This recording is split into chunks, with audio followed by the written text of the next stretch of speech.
Dalam bab ini akan berisi kandungan tentang surat Al-Balad ayat 1 sampai ayat 10, Quran surat Az-Zumar ayat 53, dan Quran surat Al-Baqarah ayat 153. Baik teman-teman sekalian, pada minggu ini kita akan mempelajari tentang isi kandungan surat Al-Balad ayat 1 sampai ayat 10.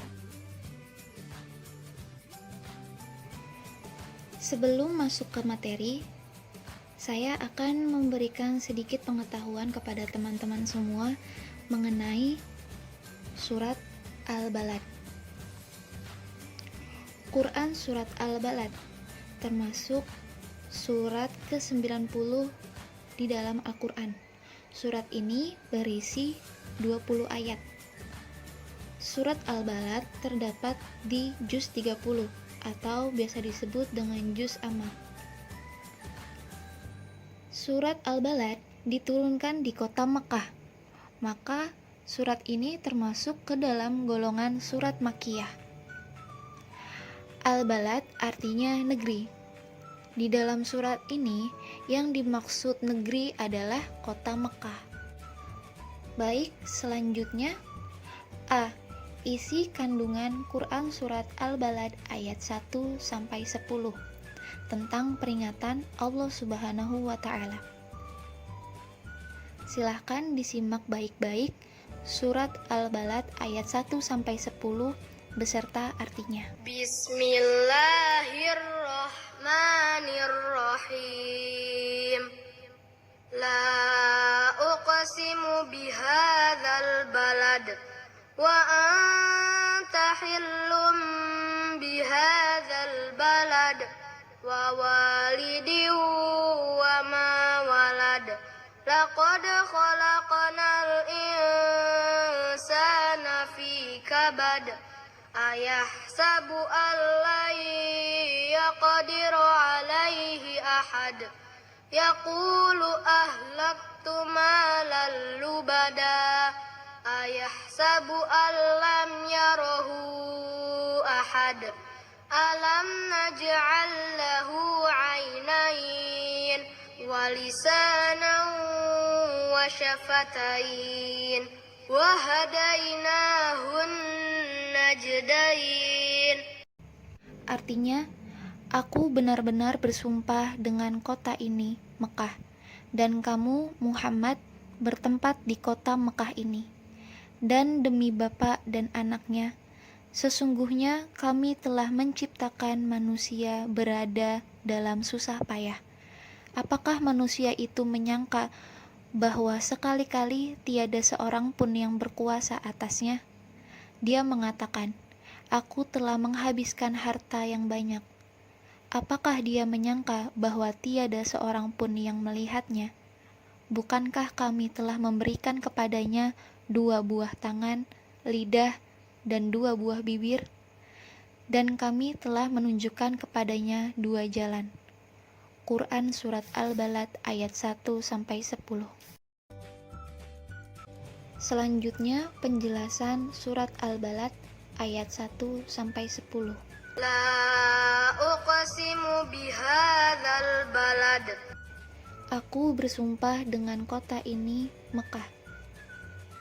Quran surat Al-Balad ayat 1.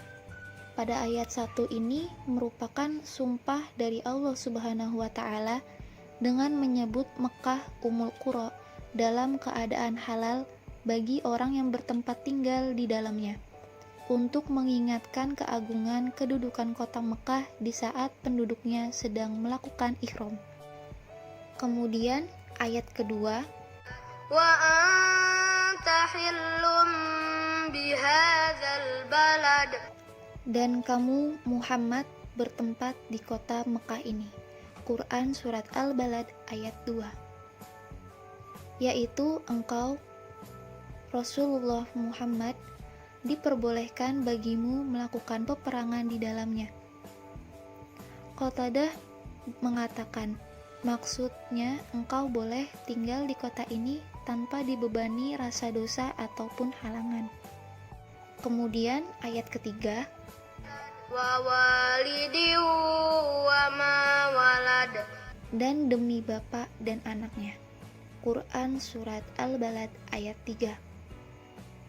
Bahwa makna yang dicakup di dalam ayat 3 ini adalah umum, yang mencakup orang tua dan anaknya. Selanjutnya ayat keempat, laqad khalaqnal insana fi kabad, sesungguhnya kami telah menciptakan manusia berada dalam susah payah. Quran Surat Al-Balad ayat 4.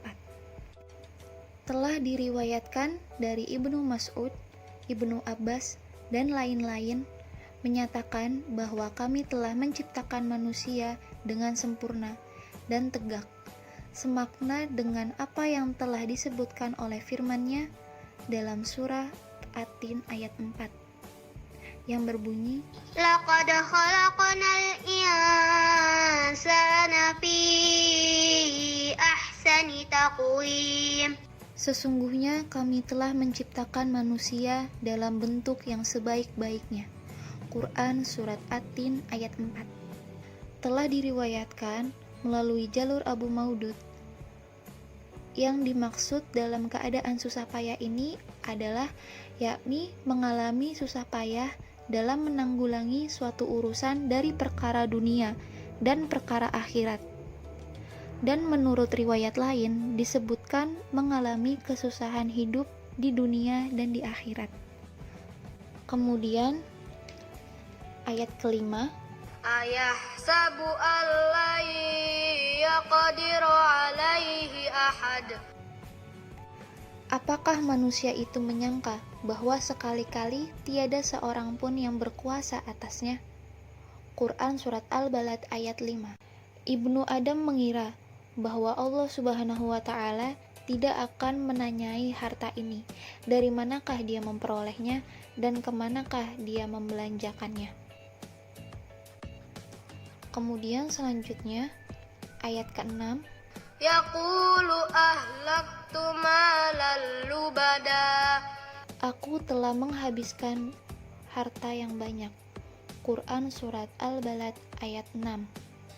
Yakni anak Adam mengatakan bahwa dirinya telah membelanjakan harta yang banyak jumlahnya. Selanjutnya ayat ke-7, ayahsabu allam yarahu ahad, apakah manusia itu menyangka bahwa sekali-kali tiada seorang pun yang berkuasa atasnya? Quran Surat Al-Balad ayat 7. Mujahid mengatakan bahwa apakah dia mengira bahwa Allah Subhanahu wa Ta'ala tidak melihatnya? Hal yang sama dikatakan oleh kalangan ulama salaf. Selanjutnya di ayat 8, alam naj'al lahu ainain, bukankah kami telah memberikan kepadanya dua buah mata, yang dengan kedua matanya itu dia manusia dapat menggunakan matanya untuk melihat. Dan di ayat ke-9, walisanan wa syafatain, dan lidah dan dua buah bibirnya. Quran Surat Al-Balad ayat 9. Di ayat 8 sudah dijelaskan bahwa Allah memberikan kita dua buah mata untuk melihat. Dan di ayat ke-9 Allah juga telah memberikan kita lidah dan dua buah bibir yang dengannya kita dapat berbicara. Dan kemudian di ayat 10, wa hadainahun najdain, kami telah menunjukkan kepadanya dua jalan. Quran Surat Al-Balad ayat 10.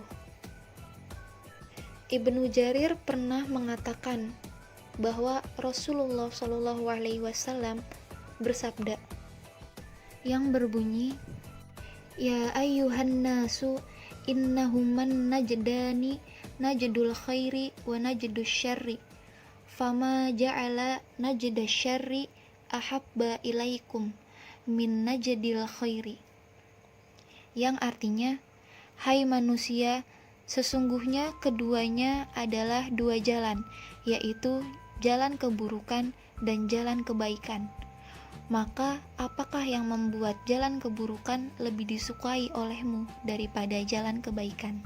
Baik teman-teman semuanya, kesimpulan yang kita dapat dari materi hari ini yaitu yang pertama, manusia diciptakan oleh Allah Subhanahu wa Ta'ala untuk berjuang menghadapi kesulitan. Yang kedua, peringatan untuk manusia agar tidak terperdaya oleh harta dan kekuasaan. Selanjutnya yang terakhir, berisi tentang peringatan kepada manusia atas beberapa nikmat yang telah diberikan oleh Allah Subhanahu wa Ta'ala kepadanya, dan bahwa Allah telah menunjukkan jalan-jalan yang akan menyampaikannya kepada kebahagiaan dan yang akan membawanya kepada kebinasaan. Mungkin hanya sampai sini pertemuan kita pada hari ini. Semoga teman-teman semua dapat memahami materi yang telah diberikan, dan semoga kita semua senantiasa dalam lindungan Allah Subhanahu wa Ta'ala, diberikan kesehatan agar kita bisa bertemu di pertemuan selanjutnya. Mungkin hanya itu yang dapat saya sampaikan. Kurang lebihnya mohon maaf. Assalamualaikum warahmatullahi wabarakatuh.